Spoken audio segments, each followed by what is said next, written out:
Halo guys, thank you banget udah menyempatkan waktunya buat mampir ke sini buat belajar bareng.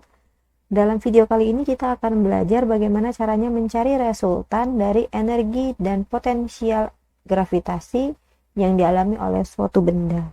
Oke, jadi langsung aja kita lihat soalnya. Jadi bisa dilihat di gambar dulu ya. Di sini ada tiga benda yaitu M1, M2, dan M3. Ya, ini berada pada sudut-sudut dari segitiga sama sisi. Kita bisa lihat di sini ada tandanya, berarti ini adalah segitiga sama sisi. Nah, yang harus kamu ingat pada segitiga sama sisi, sudut-sudutnya itu adalah 60 derajat ya. Kayak gitu.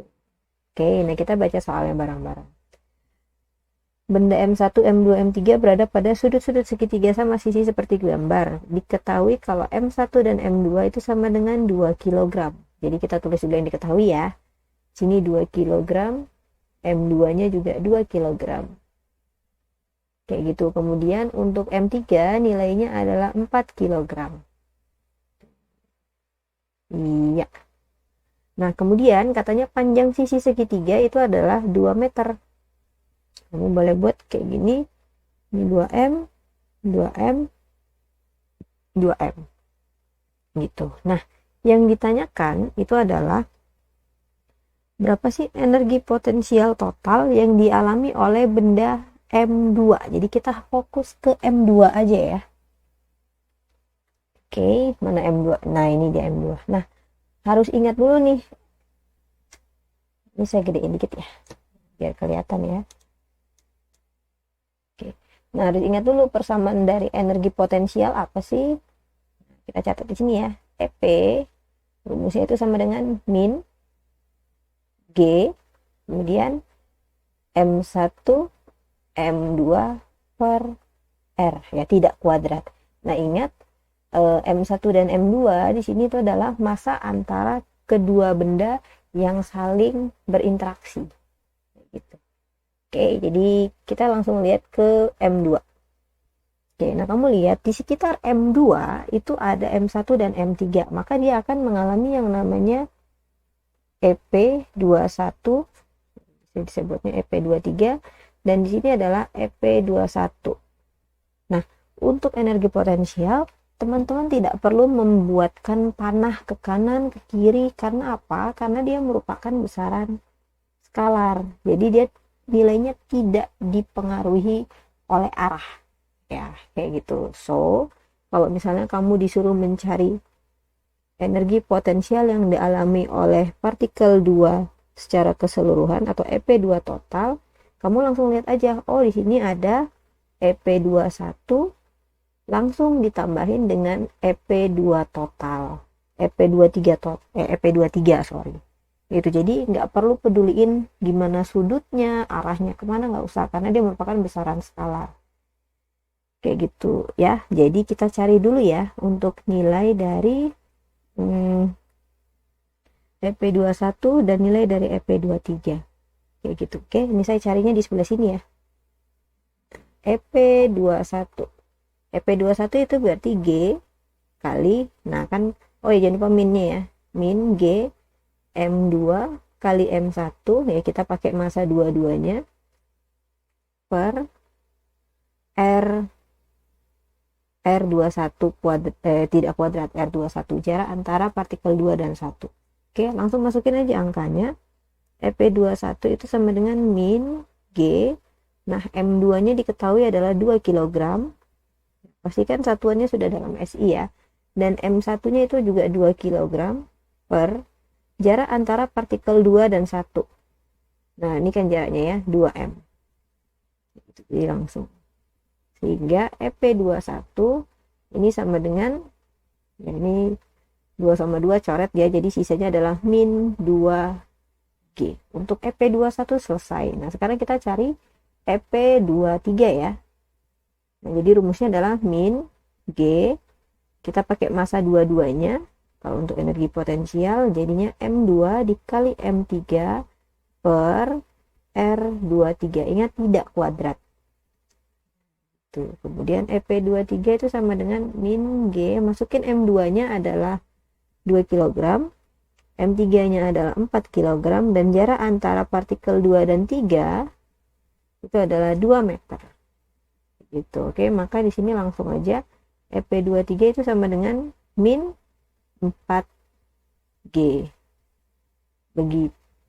Sehingga kalau kita mencari EP2 total, ini dibatasi dulu ya. Nah, EP2 total, teman-teman langsung aja masukin nilai dari EP21 dan EP23 yang barusan udah kita cari.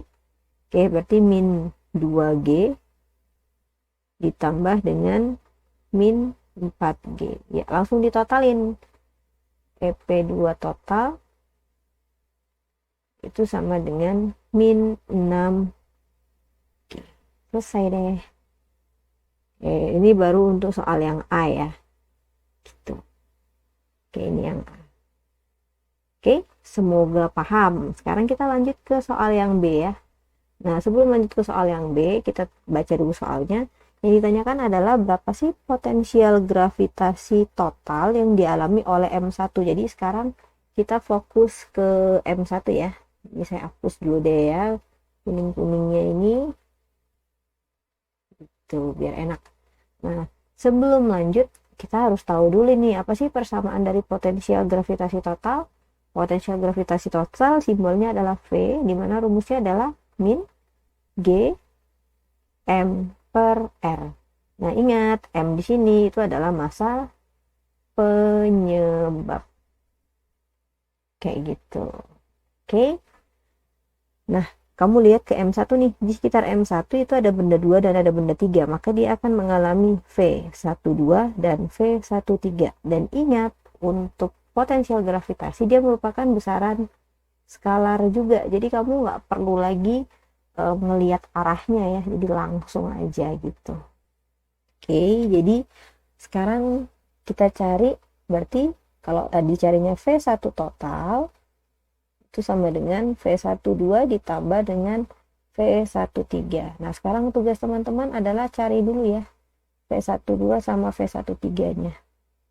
Dan untuk V12 berarti ini rumusnya adalah min G. Nah, ingat, masanya masa siapa? Masa penyebab. Penyebab itu yang ada di belakang nih. Jadi kita pakai M2 per jarak antara benda 1 dan benda 2 atau R12. Gitu. Maka V12 ini sama dengan min G, M2-nya itu adalah 2 kg per jarak antara benda 1 dan 2 yaitu 2 meter. Maka V12 itu sama dengan ya min G. Gitu, gampang banget ya, angkanya kecil-kecil gini.